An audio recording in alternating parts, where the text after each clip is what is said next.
Hello, and welcome to Building Your T-Shirt Empire. My name is Cole, and with me, as always, is Gavin. Gavin, how you doing? This is our first show since the ISS show. Are you back in the normal swing of things? I am doing good. After ISS, I was exhausted. I was really Yeah. exhausted. I had to take a whole day just to get my body back and my mind back. ISS was that crazy. So I'm good. I'm good right now. Yeah, Joni's voice was messed up for like 48 hours. She kept talking so much that she couldn't talk when she was back. It was great. It was Yeah. it was amazing to see how many people you would run into at that show. And then you're like, oh, okay, well, I got to go do this thing. And then before you'd get to the thing, you'd hit another person. Yeah. And it's like, oh, you too. It was pretty nonstop. So hey man, you are an industry celebrity. That's what that is.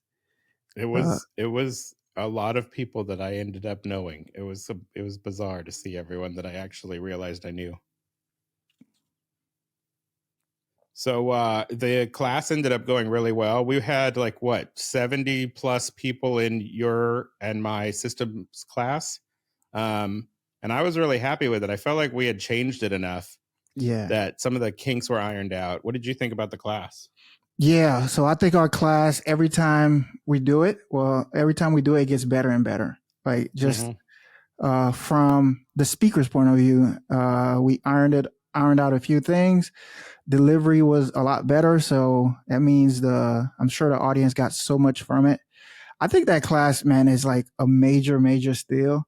Like if I had attended that class when I was starting out, that thing would have changed the game for me completely, because I would have gotten to see how somebody just like run their shop. And that's what we're doing with this class. Is like we're literally open up our business and letting you guys like take a peek. Yeah, and I got some people who followed up after asking for like our different zaps and our different systems, and I didn't really have a way to functionally provide them. So if people are interested in some sort of breakout that we could maybe package, then we could figure out how to offer that where you could implement the same zaps inside of your business. So yeah, let me know in the comments if that's worth putting together, because it might be just kind of a tool set that we could start offering to people. Yeah,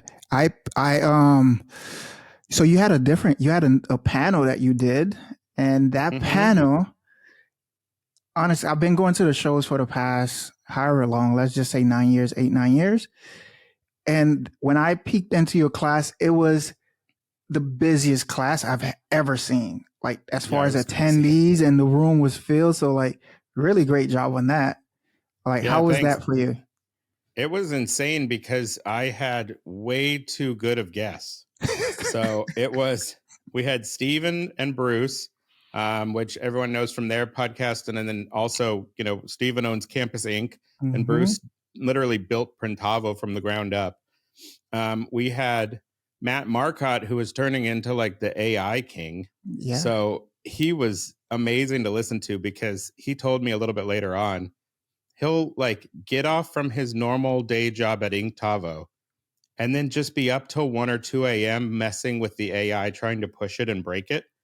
And his screen print GPT tool, which is now being funded by the industry, is available to everyone. And he's basically training it on as much data as the industry has, so that he can just push it to the absolute limit and allow anyone to ask it any question about printing t-shirts. Yeah. So having him on the panel was awesome. We also had Travis, and we had John Ladd from Terminus Tees. Yeah. And John's really cool because the way he handles marketing is so automated that his customers always feel like they're having a personal experience without necessarily having to have individual customer service people remember to contact them. And so listen to how he uses tools like HubSpot to automate marketing and not just like get around to a weekly email newsletter. Was really impressive, because he's giving his customers like a flow and a experience that most of us are not giving them. Yeah. Dude, imagine like taking all the brains of those people and putting them in one brain. You just have like millions and millions of dollars. Yeah, we could have done 3 hours. Like we were barely touching Q&A when they told us the time was up. Yeah. So we're going to do it again in Atlantic City. It'll be a slightly different group. It sounds like Matt is going to be back. And then besides that, we're finalizing the new people that are going to be there. But AI and automation, like everyone wants to talk about it. And there's so much that could happen or won't happen or whatever, that it's an endless topic right now. And everyone's trying to figure out what they can do with it. Even if it's a small shop, there's tools that will just make you more productive every day. Yeah, that's awesome. Congratulations on that. You probably broke the record for the most attended class ever, unofficially. Yeah, well, they told me that there was 130 sold tickets that were single tickets. But then there's the people that get the all weekend pass, and those people I don't know the numbers on. So it was definitely more than the 130 that paid for the single pass. And then we had no chairs. Like the room was out of chairs. The room was... It was crazy. It was good. It was good. That's awesome, man. So while at the show was busy, but there was a lot of new stuff at the show. New equipment, new products, just new stuff. What did you see at the show that you want to talk about that caught your attention and that the people should know about? Well, I think the thing that is most interesting to screen printers, since we're all kind of got the threat of DTF hanging over us, or the opportunity, however you want to see it. Yeah. The main thing that I was interested in was the Rock Impress, because it's a carousel heat press for DTF transfers. So you're loading and unloading the same way you're used to with screen printing, but now you're able to do 400 plus DTFs in an hour. And you're doing this on the same kind of carousel that you're already buying from Rock for your screen printing. So doing that kind of high output DTF really changes the game on what you would even offer as a minimum. We recently did a quote for 1,000 tote bags. And on 1,000 tote bags, it was going to cost me like 71 cents for the transfers. And then I would heat press them, or it was going to cost me the labor to set up very difficult, like 6-7 color detailed designs. And right now I'm on the edge. Like I might just order these as transfer, even though it's 1,000 units. So it'll be interesting to see how people start to implement these different heat presses. But the other thing that was basically there first, and in a lot of ways is why the Impress was kind of invented, is the Stampinator.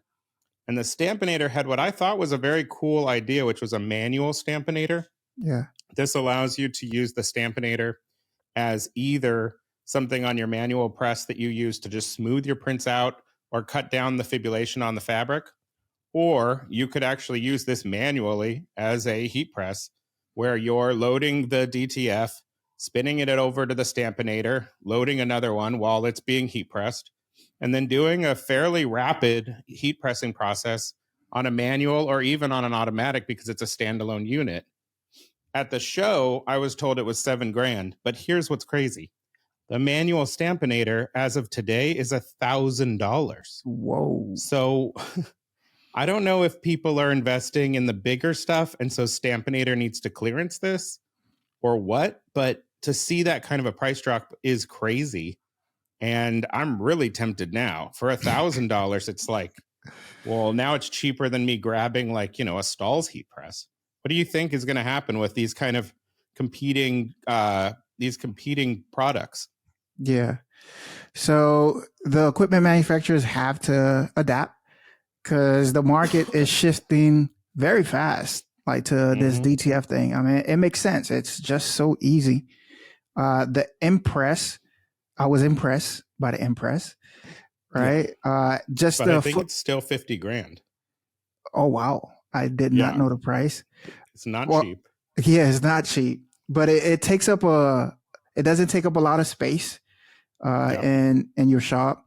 And just to be able to like produce DTF at that speed is like, it literally could like take your business from a traditional screen printing business into like digital, like just like that, just by being able to produce that speed. So I think on the manufacturing or the manufacturer side, it's the right move.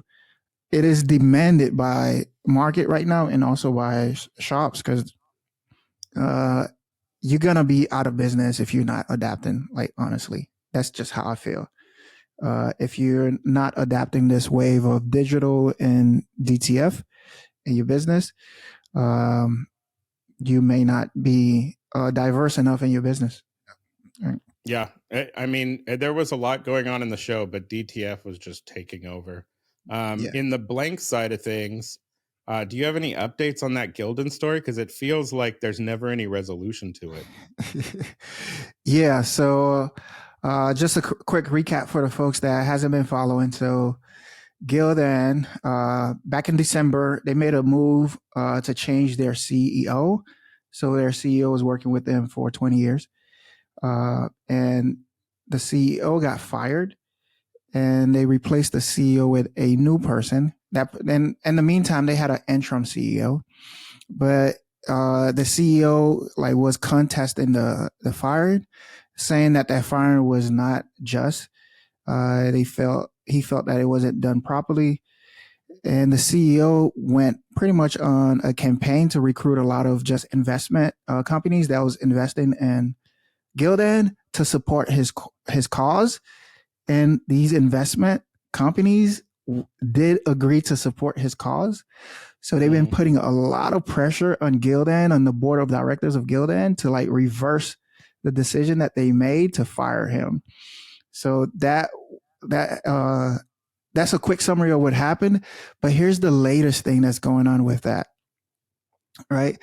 So one of the investors, their name is Browning West. They've been pushing back a lot on the share on the board to have a meeting, but the board has been resistant. But the board has now agreed to have the meeting, and it is set for May the 28th, coming up soon. The purpose of this meeting is for them to reverse the decision. But here's what Gildan did, though. Gildan had a CEO that they was gonna. They had an interim CEO, but they had selected a new CEO that was gonna start at a later date. Gildan moved the date forward to start the new CEO, so the new CEO has already started. So that way, Gildan could like lock in their position, or at least the board could lock in their position and give them more leverage. Um, the May 28th meeting, Browning West is seeking to replace majority of the board. So think about it. You go into a meeting with the board where you're looking to replace what's going to happen, right? So that's what's going to happen next. So we'll continue to watch this to see what's going on, to see how this all plays out. It's been very, very public. There's been letters going back and forth. There's been a lot of media covering this.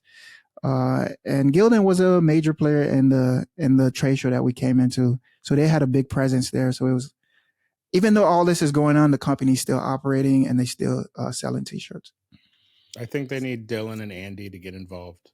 That's the secret. I saw them working with Gildan, so they need to get Dylan and Andy in there. Have them just sort it out. Those guys will know what to do.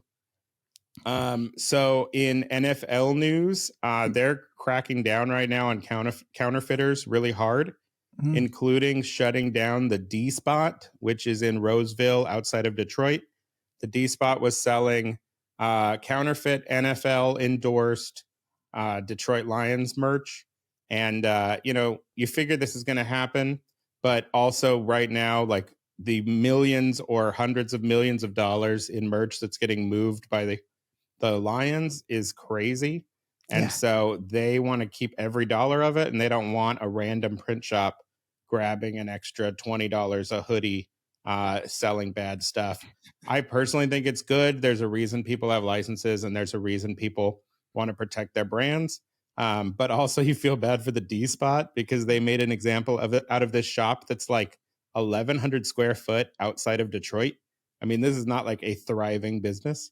So it feels bad for them. And I'm sure it'll wreck them or at least put them back, like a whole year if they do survive it.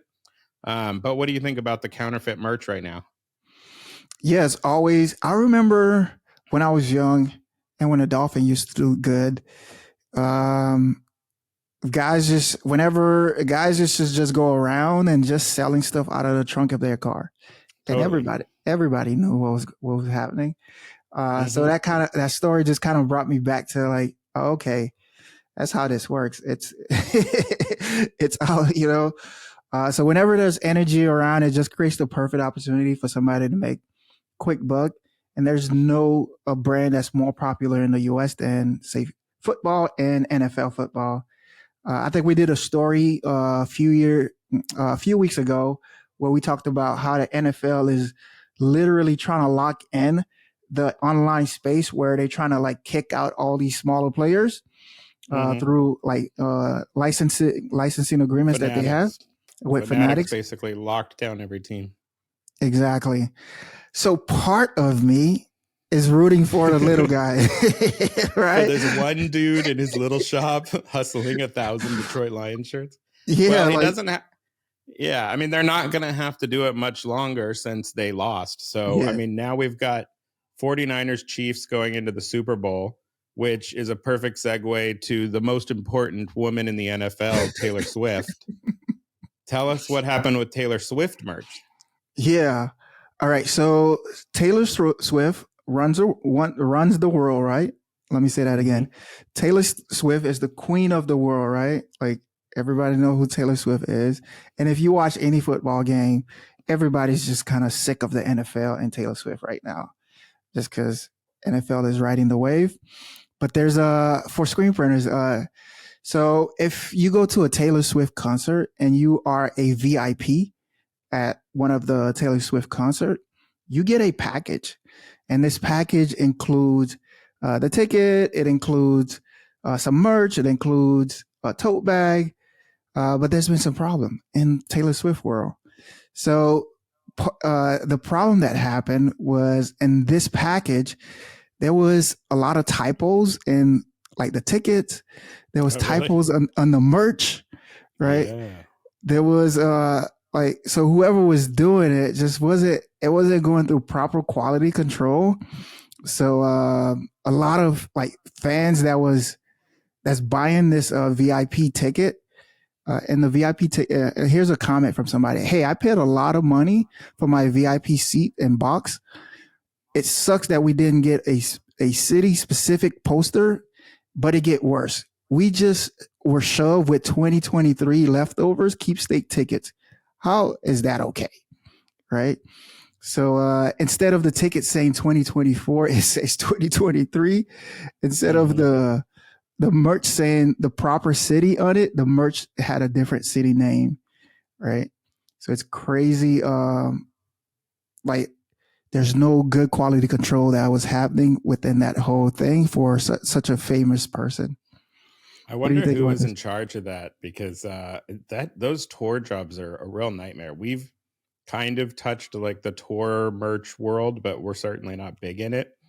And it is so difficult because you'll get a call when the show lets out that the merch in a certain graphic, a certain size has run out, and they have another show in 48 hours. So, Mm, they have like a Thursday night show, a Friday night, a Saturday night. They'll hit 2 or 3 nights in one city at one stop. And you're supposed to somehow re up those gift stores over and over. And then, besides the fact that you're trying to re up it quickly, in this situation, you probably have a ton of leftover inventory that you're trying to yeah. figure out what to do with. So somebody was like, you know what? Let's just empty this box tonight and put it in the gift bags because there's way too much of it and we don't know what to do with it. Yeah. So it's unfortunate, but I'm not surprised. At least they got something considering some of the other merch companies going down. But yeah, it's a hard business. It is, and but if you look at it from the fan point of view, some of those tickets they cost over $1,000 just to get one of those VIP thing. Yeah, So think crazy. about you paying that much money and you got something that's expired or outdated or with the wrong city name printed on it. How do you Yeah, feel it's about that? terrible. Yeah, Well, I would bet that the print shop got paid $12 for that VIP bag, depending on what was in it. And then it gets turned into this massive markup. I'm always surprised by the brands that we've seen where they're going to sell a $90 hoodie or they're going to do a $45 t-shirt and then they beat you up on a $1.25 printing price. And Yeah. it's like, your guys' margin is like 85%, but yet you're going to beat up the print shop side and ignore the fact that like there's all these people having a massive margin on the front end. So I don't know. It's hard. It's probably not the print shop's fault at all. Most likely there's Yeah. a merch manager guy somewhere in there that's an agent, and he just blatantly made some decisions where he's like, oh, no one will notice. And now there's articles being written about it. Yeah. Yeah, you're gonna get blasted on social media. Yeah. You will. So speaking of fads, Stanley, which I've just seen take over the entire cup market recently, and also is doing really well in the promo space. A lot of people are now pushing Stanley collaborations in their promotional emails as something that you can offer to your customers. Because right now you can get Stanleys and decorate them. So plenty of people in the promo product space are trying to jump on the Stanley train. And it turns out they have lead in them. So some TikTokers went viral putting out this information that if you test your Stanley with lead strips, it'll actually show that there's lead. And after it getting more and more viral that this was a thing, Stanley came out and admitted, yes, there is lead in it, but it's supposedly safe because it's underneath the stainless steel. Meanwhile, if you scratch through the stainless steel, it's no longer protected. So Wow. people are saying, like, what's really going on? Are we pretending we're healthy with our 40 ounces of water, but really just drinking lead water every day? And imagine being on that roller coaster of being in the company. Like, you're in the company, you're doing 70 something million, I heard the year before. The guy from Crocs comes in, they go insane. They do 600 million plus in sales. And now all of a sudden, you have this backlash where all these people that bought it are like, I can't drink your death cup. And so it's just been like a psycho ride for this one stupid product that just is putting water in a cup. Like, that's all it is. It's water in a cup. And so, yeah, if you're a promotional products company, just be aware you could get some backlash now for the thing that you were offering a week ago as the hottest product on the market. Yeah. And so there's going to have to be some sort of good answer for the lead question. Stanley Yeah. says it's not a real issue and it's perfectly safe, but also brands like Yeti do have no lead in them. So there's, a brand like Yeti is just laughing because they don't have to defend this whatsoever. They're just 100% stainless steel. Yeah. You know what I'm thinking about? I remember there was a brand that had a major debacle. I'm not sure if you remember this Chipotle, the food, the restaurant, had a major debacle, and it almost just took them out. But because they handled it like so well, it took the company to like the next level, and you saw Chipotle in everywhere you went. This is like, I almost feel this is that moment for this company where if they handle this properly, it's like going to propel them to next level. Or if they mess up like the management, the PR, and the response is going to just destroy them. That's what I'm thinking right now. To their credit, like, they admitted that there is lead, but then they explained how it's protected. So they're not like doing a cover up or dodging questions, but it certainly isn't the look they were going for. So we'll see if they can stay a hot product. Normally when things are super trendy like this, there's a backlash just because people start making fun of the trend. Yeah. So I don't know how long they're going to be able to sell $45 cups, but we'll see. Yeah. And I think it could be just that. I think it could be, you get different energies, man, and usually the negative energy is going to win the positive. Like, they was riding such a good wave, so somebody had to go out there and just say something and do something. Yep. So how's it going inside of Steps? Are you guys seeing a pickup in sales? Yeah, so I think the Long Beach show, just using the little bit of history that we have, the Long Beach show is that time where it goes from like that dead season to, okay, here we go again, right? Mm-hmm. So because before the start of January, it was like, okay, like, this thing is slow right now. What's going on? And a lot of the conversation I was having with a lot of shop owners, they was just feeling very nervous. A lot of shop owners was just nervous about their outlook in their business. Like, even though most shop owners prep themselves for a slowdown, this year was a lot. It felt a lot slower than years past. So a lot of our shops they just started getting nervous, and once you start hearing all that, that goes in your brain too. Right. Yeah. So I was like, hey, what's going on? So, but after we had a really good show, talked to people there. But even if we didn't go, I feel like even if we didn't go to the show, I just started seeing just a natural, just like the orders coming back again. Yep. So we had a good moment right now. Yeah, I think everybody's kind of coming back to life. We're getting more quotes, more people talking, more people interested in like general projects. So it seems like by March, everyone will be completely slammed. Yeah. Um, we're just kind of like still doing that thing where it's like, oh, yeah, we're quoting this, but I need it February 25th. And you're like, okay, well, we can definitely do that. So, yeah, it's good to see that everyone's kind of waking up and it's not like the Armageddon that people thought it was. Yeah. How do you feel about Sure Agency right now? I mean, we're not slammed, that's for sure. But we've got like stuff coming in. We've got orders running. We've got like some part timers who are getting hours. So there's work to do, and it's fine. But it's still January. Yeah. Like we're gonna be by March, April. We're gonna end up with us hiring additional part timers. Our current part timers will probably just be told to work all the time. Yeah. So it'll get busier, but at least it's not as bad as it was 2 weeks ago. Yeah. So yeah, it seems like it was just a seasonal lull.